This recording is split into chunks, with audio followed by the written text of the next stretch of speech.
नमस्कार शेतकरी बांधवांनो, यावर्षी बियाण्याला दर चांगला आहे, तर त्याच्यामुळं आपण यावर्षी थोडंसं बदल करावं लागतं. त्याचं सगळ्यात मोठं कारण म्हणजे यावर्षी काळा माल कसा तयार कमी होईल. तर त्याच्यासाठी आपण इथं ज्या काही गोष्टी केल्या त्या ती मी तुमच्यासोबत शेअर करतो. तुमच्याकडनं काय असेल तर तुम्ही कमेंटमध्ये सांगा. यावर्षी आपण दरवर्षी कॅरेट 15 किलोचा कॅरेट आपण जास्तीत जास्त भरत होतो, माल जास्त होता. यावर्षी कॅरेट आपण थोडंसं कमी भरू आणि कॅरेटवर कॅरेट सारताना जी मनिगळ होते ती यावर्षी थांबवता येईल. कारण दर जास्त असल्यामुळं मनिगळ कशी घडाची कमी करता येईल त्याच्यासाठी उपाययोजना करणं गरजेचं आहे. बागेमध्ये 12-13 किलो 15 किलोच्या कॅरेटमध्ये 12-13 किलो द्राक्ष भरा. त्याच्यानंतर जर तुमच्या बागेमध्ये थोडाफार मिलीबगचा प्रादुर्भाव असला तर ती द्राक्षे मिलीबगमुळे काय होतं तर त्याची जी विष्ठ आहे ती मण्याभोवती साखरेच्या स्वरूपात गोळा झाल्यामुळं त्याचा डिपिंग ऑइलमध्ये बुडवलं की ती वितळल्यामुळं सगळं औषध केमिकल चिकट होऊन सगळ्या मण्यावर त्याचं कोटिंग येतं आणि त्याच्यामुळं त्या साखरवर फंगस बेदाण्यामुळे लवकर वाढतं वरच्या कातडीमध्ये. त्याच्यामुळं काळं मणी पडण्याचं प्रमाण वाढतं. त्यामुळं शक्यतो माल धुवून स्वच्छ पाण्यात धुवून घेऊनच डिपिंग करा. एक मिलीबगचा प्रादुर्भाव कमी होईल आणि जी धूळ गेलेली असते 4 महिन्यामध्ये गडावर तर ती धूळ धुतली जाऊन केमिकलवर त्याचा वाईट परिणाम होणार नाही. हा जरा एक म्हणजे माल आणेपर्यंतचा विषय. त्याच्यानंतर शेडची दिशा ही शक्यतो पूर्व पश्चिम असावी. त्याचं कारण आपल्या भागामध्ये पूर्व पश्चिम वारं वाहत असल्यामुळं तर त्याचा दुसऱ्या शेडवर शेजारी जे आपला दुसरा शेड असते जर उत्तर दक्षिणी शेड केलं तर पूर्वेकडून आलेली हवा ही दक्षिणेकडल्या शेडमधून जर पास झाली तर तो माल मॉइश्चर पकडतो. म्हणून शक्यतो आपल्या शेडची दिशा ही पूर्व पश्चिम असावी. आणि त्याच्यानंतर जर मण्याची संख्या वाढत गळीचं प्रमाण थोडंसं जास्त असलं तर आपल्याला त्याच्यानंतर त्याला खालून 3 नंबरला 2 नंबरला किंवा 4 नंबरला इथं कशी डबल जाळी लावली अशी याच्यामध्ये पण मने संख्या शिंगल आहे आणि याच्यामध्ये पण मले संख्या शिंगल आहे. त्याचं कारण काय, मण्याला जर आपण हात लावला पसरण्यासाठी तर मण्यामधून पाणी बाहेर येऊन त्या साईड दुसऱ्या मण्याला लागतं आणि त्याचं प्रमाण त्याचं जी सोडियमचं किंवा ह्याचं जे प्रमाण आपण वापरतो ऑइलचं तर ती डिस्टर्ब झाल्यामुळे मणी काळं पडतात जास्त. त्याच्यामुळे मणी जो पडतो तो आहे तिथं जाग्याला राहिला पाहिजे आणि त्याला असं हाताळलं नाही पाहिजे अजिबात. मग त्या मण्यामध्ये पण एकदम चांगल्या प्रतीचा बेदाणा तयार होऊ शकतो. तर ही त्याचं कारण काय तर बाष्पीभवनाचा वेग इतका असतो द्राक्ष टाकल्यानंतर. तर समजा 16 टनाचं शेड आहे 165 फुटामध्ये 16 टन अंदाजे माल बसतो तर 1/4 राहतं म्हणजे 4 टन 4 इंच 16 तर 4 टन गेलं तर 12,000 लिटर पाणी ही 8 दिवसामध्ये शेडमधून म्हणजे एक टँकर मोठा तेवढं पाणी आपल्या शेडमधून बाष्पाच्या रूपानं निघून जाते. म्हणून शेडमधलं अंतर सुद्धा फार महत्वाचं आहे. 2 शेडच्या मध्ये 2 रॅकच्या मध्ये 19 फूट अंतर असावं 20 फूट म्हणजे एकतर वाहन जाईल बट्टीसाठी जागा सफिशियंट राहील.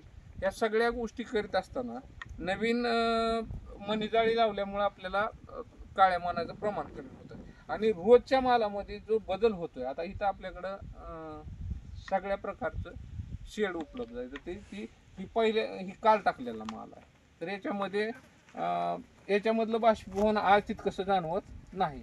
तर ही काल टाकलेल्या मालाला आपण तिसऱ्या दिवशी 1 दिवस गॅप टाकून दुसऱ्या दिवशी 20 आणि 18 ऑइलचा स्प्रे घेतो. तर याच्यावरचा अजून स्प्रे झाला नाही तर स्प्रे झालेला शेजारचा शेड तुम्हाला दाखवतो.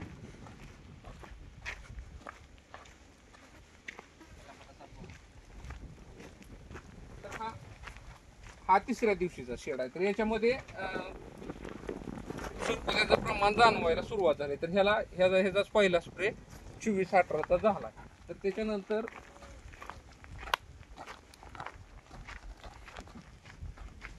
हा 4थ्या दिवशीचा शेड आहे. तर याच्यामध्ये त्याच्यापेक्षा थोडंसं 4थ्या दिवशी जवळजवळ 50%च्या आसपास पाणी मण्यामधलं कमी झालेलं जाणवतं.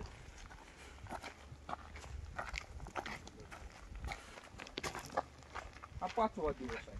तर याच्यामध्ये बऱ्यापैकी पाणी कमी झालं आणि यावर्षी थोडंसं मालाचं प्रमाण कमी आहे. शेडवर शेड जास्त आहे यावर्षी, त्याच्यामुळं जेवढा माल कमी टाकता येईल म्हणजे जाळीवर आपण समजा 6 कॅरेटनं माल टाकत असतो तर यावर्षी 5 न टाकू आणि अर्ध शेड ठेवण्यापेक्षा पूर्ण शेडमध्ये थोडासा माल टाकता येईल. तर आपण आता त्याच्या पुढं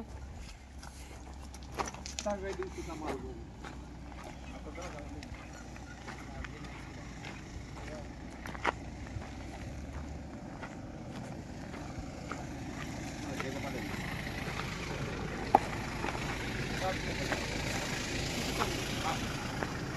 करायचा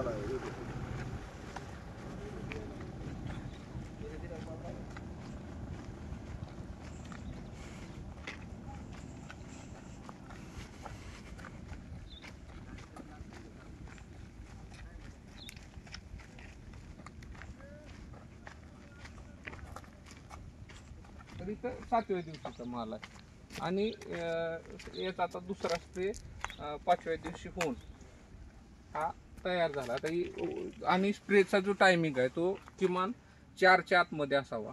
त्याच्यामधलं केमिकलचं प्रमाण राहून बाकीचं जे आपण त्याच्याबरोबर पाणी मारतो तर पाणी 5 लिटरच्या आसपास एका रॅकला जावं. म्हणजे साधारण 200 लिटरच्या आसपास एका शेडला पाणी गेलं पाहिजे. आणि साधारण 4च्या आतमध्ये स्प्रे, दुपारच्या आतच स्प्रे शक्यतो घ्या. त्याचं कारण पाणी जर जास्त वेळ राहिलं किंवा रात्रभर पाणी राहिलं तर त्याचा दुष्परिणाम मानेच्या कलरवर होतात.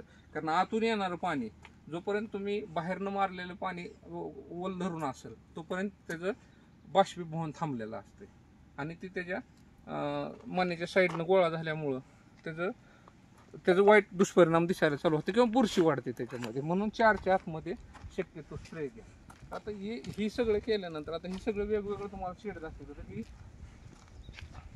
8व्या दिवशीचा माल आहे. हे जवळजवळ म्हणजे आलेच आता 2 दिवसामध्ये हे बटीला येऊ शकते. तर आपण 8 दिवस झाल्यानंतर आता 9व्या दिवसात काय हा बघा आता हा शेड पण 8व्या दिवशीचा आहे. 2 शेड एका दिवशी भरले तर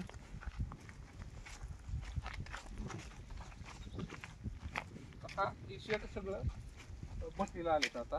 तर याच्यानंतर हा भट्टीचा 9 दिवसानंतर काढी त्याच्यातली पूर्ण मणी वाळला की त्याच्यानंतर आपण शेड शक्यतो पूर्ण मणी एक समान वाळल्यासारखं वाटलं की आपण त्याच्यानंतर 2 ml ऑइल वापरून स्प्रे घेतो आणि पूर्ण शेड पॅक करून अर्धा ग्रॅमनं जर भट्टी दिली तर त्याच्यानंतर जी हार्वेस्टिंग किंवा शेड सोडल्यानंतर त्याच्यानंतर जी त्याच्यावर फंगस वाढणार आहे पॅकिंग होईपर्यंत तर त्याच्या सल्फरच्या धुरीमुळं ती कुठल्याही प्रकारे त्याच्यावर फंगस येऊ शकत नाही.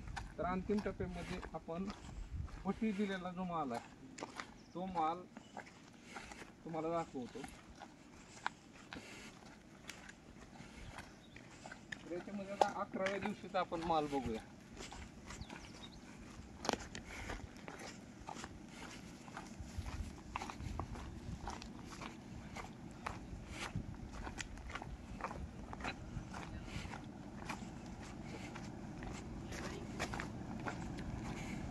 पूर्ण वाढ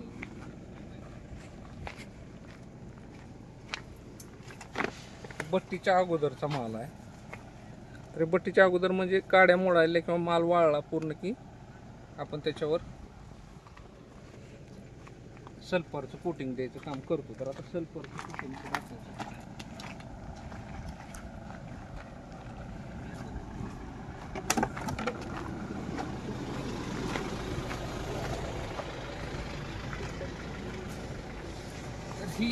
ही सल्फर दिलेला माल आहे. तर याची जी ग्लिजिंग आहे एक समान याचा कलर येतो आणि मशीनमध्ये हँडलिंगमध्ये किंवा इतर वेळेस त्याच्यावर बुरशी वाढण्याचं प्रमाण कमी होऊन जातं आणि जसं दिवस जातील तसं त्याचा सल्फरचा वास पण पूर्ण कमी होऊन जातो. आणि ही बघा कमी माल डबल जाळी टाकल्यामुळं मान्याचं प्रमाण किंवा आपण कमी कॅरेट भरल्यामुळं खाल्ला पण माल जाळीवरला त्याच्यामध्ये 70% माल चांगला आहे. तर हा माल इथून चोळून किंवा इथून काढून आता मशीनमध्ये जातो. तिथून पुढचा व्हिडिओ आपण पुढच्या व्हिडिओमध्ये नक्की